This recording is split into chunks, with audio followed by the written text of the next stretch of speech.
evaluations of the game coming up, we thought we wanted to take a little time out and talk to people and explain a little about what has changed in the game and where Age of Conan has come since launch.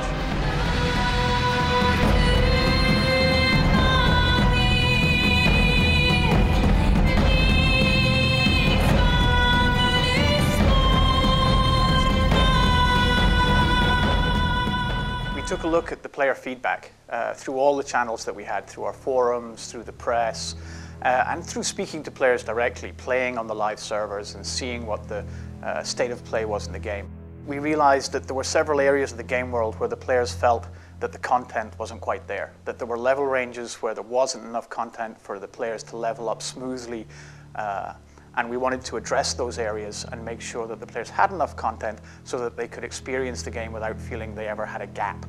To that extent, we've launched Emir's Pass last year, which was a large playfield full of quests and its own dungeon, a really great gameplay experience. We've added new quests throughout the game world. So basically we've been going through and making sure that we addressed all those areas where the players felt they needed more content to play with.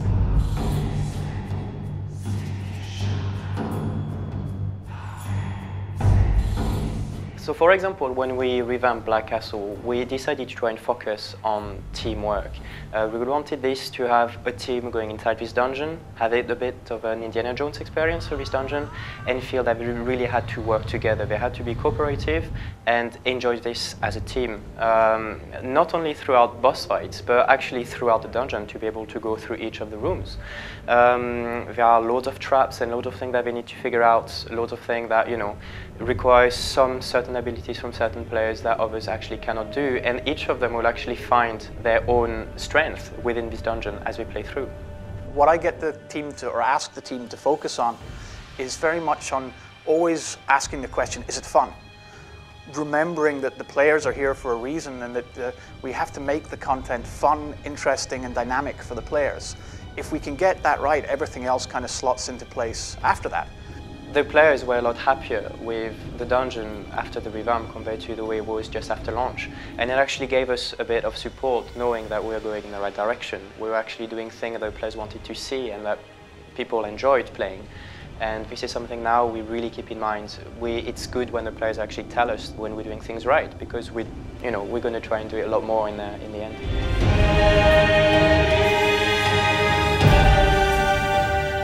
Lastly, we've worked on a new RPG system for the game. A lot of the feedback early on was that the items and statistics in the game didn't really mean enough to the players' progression. They didn't feel that there was enough of a motivating factor there in how the items and statistics played together to allow players to develop their character. So with that in mind, we developed a whole new RPG system so that the items and statistics that you see on the live servers now are much more meaningful to the player, and they're actually able to feel a sense of progression as they gain levels and gain new armor and items and weapons as they move along.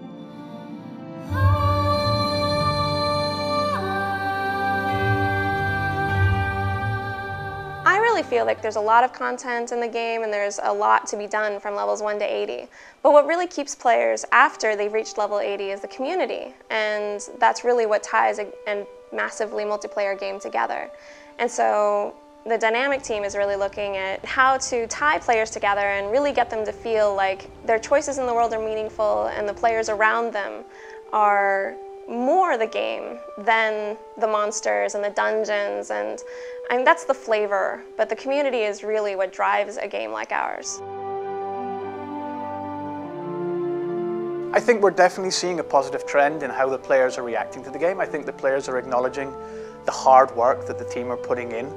We've been going to great ends to listen to the players and make sure that we take their feedback into account when we design the new encounters, when we design quests, when we've made the RPG systems changes. That feedback channel is very, very important, because at the end of the day, I can sit here and make videos and talk to the press and in interviews and say how great the game is as much as I like. Nothing beats that player experience, trying it for yourself. So the one thing we can say to players is, don't listen to me if the game's any good or not. Listen to your friends, listen to the people who are playing the game, and more importantly, try it for yourself.